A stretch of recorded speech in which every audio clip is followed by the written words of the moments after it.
That is some sick damage right there. 7K dreamer please. Hi guys, welcome back to my channel. We'll be checking out Ace and Carl after their remake, and also I just want to bring your attention to this particular screenshot. So just in case you guys haven't heard of this, basically all awakened heroes, not including the myth awakened heroes, have been given a huge stat buff, about 2.5 times for attack, for HP basically, and this is actually making them viable. So let's check out how Ace and Carl actually performs after this buff. For my Carl, he is my attack leader, and of course, as you know, he has the third attack boom damage, so he's back to that role of being the attack leader to land 2 speed attacks first, and then whatever subsequent counter or skill that he uses next is going to trigger that boom effect. And in that case, you will want to give him double speed weapons as usual, and also a speed jewel, so that he can hit 99 speed, of course, if your weapons are myth awakened, okay? And of course, to make full use of Carl's ability, you want to give him counter armor and counter jewel and counter trait. Basically, just try to boost his counter as high as possible, but not forgetting that with his exclusive items, he actually increases 20% of counter rate by himself. So all you need to do is try to gather all your resources to give him 80% counter, or even 70% because you do have a mastery over there, which provides 10% increase. And on the screen right now, I've put up his entire build for you to refer to. You realize that for his jewels, I have some alternatives that I can suggest, like basic attack and also the Dark Knight jewel for counter attack damage, if you do have. Over here, my Ace finally moves with Blossom Strike. Blossom Strike is incredibly strong as well. As you saw, he kills off 2 heroes immediately. And the reason why he is so strong is because I have given him crit and lethal weapons and crit and lethal jewels to pump his crit and lethal multipliers to a very high percentage, so that he has a very high chance to trigger both of them. And he himself actually has a passive that increases crit damage and also increases your crit rate for all your allies by 20% each. So this is a very supportive role that Ace plays, and I just want to add that be it for PvP or PvE, Ace is gonna be a very good character to have now after this remake. And having Ace around also helps Zahara, because he is a character who really relies on crit, and not just Zahara, I mean for Scoot, for Rin, all these heroes can definitely benefit from Ace's 20% increase in crit rate. So if you can, that's the way you should build him. And for his accessory, actually I've given him Evil Eye at level 5. So that also explains why he can do a little bit more damage than Carl from the skill itself. So back to Carl's accessory, I've given him the Guardian Ring and Curse. Why you want to give him the Guardian Ring is because he is actually pretty frail, okay? So if he gets countered in the first 3 turns, he's gonna be pretty much dead. And you don't want that to happen, you want him to prolong for a little bit more.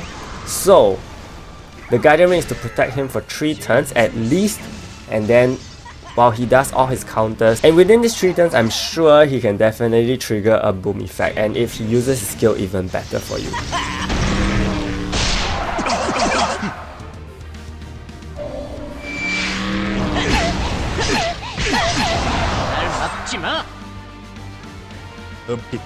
Here is Ace's Awakened skill. It is very painful, ignores 50% defense, and he lifesteals. And he lifesteals 30% of the damage, and you saw that the crit and lethal multipliers prop. So that is why I strongly recommend that if you can, give him crit and lethal weapons, so that you know his damage is going to be amped up.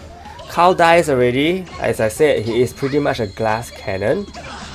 Unfortunately, I haven't had a chance to comment on his skills, but I'm sure you can read that on your own.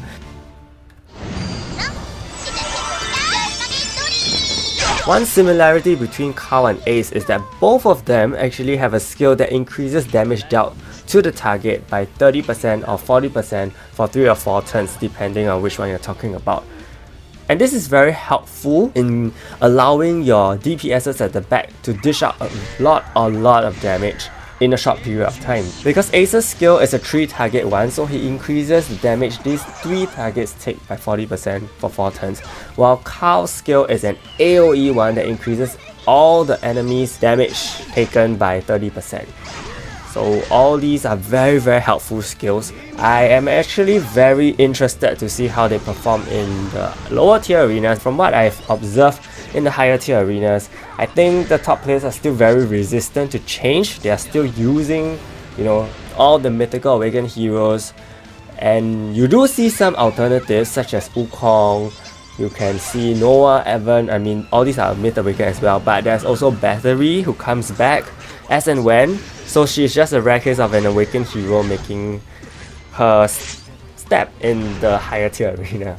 So yeah, basically I find both of their remakes very good, and you see that Carl is super active here, he does a lot of damage, and that's the thing I like.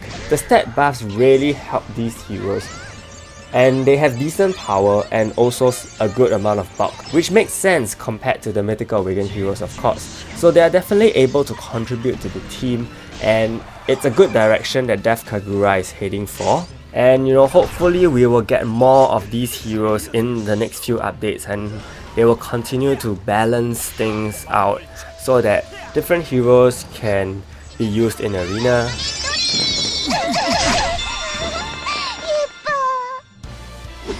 Again here, Ace's Blossom Strike. This one increases 30-second cooldown, so you pretty much locked in your enemy's heroes to doing normal attacks if there are only 3 heroes left on that side of the field. Unfortunately, I think this is a match where I lost, and it wasn't very easy because of the Evan. Somehow I think my Rin didn't really do much here.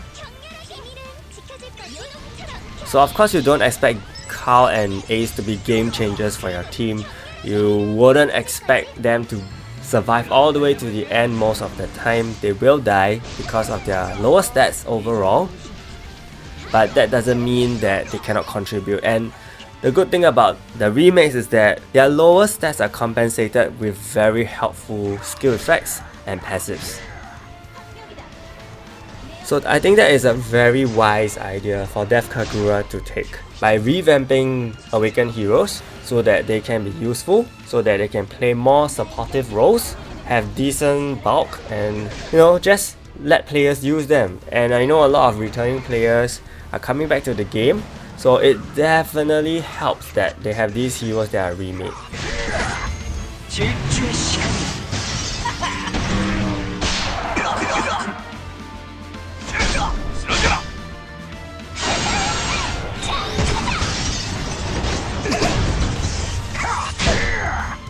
And here Ace totally evaded Truth's attack, so his passive of 50% evasion is really kind of like hit or miss for the first 4 turns only. Okay, so he has some additional protection by chance. I mean, that is also very good for him. Otherwise, you know, he won't be as helpful. So during the first 4 turns of the match is the most crucial time, I would say, because you have Carl that is protected, you have Ace who has 50% evasion. So if you can get your damage dealers awakened skill up as soon as possible, that is gonna give you a huge advantage. Of course, provided they don't have Guardian rings, otherwise, you know, the first 3 turns will all mean nothing, even if you have the strongest skills. So just a final comment about whether they will be more common in future, Ace and Carl themselves.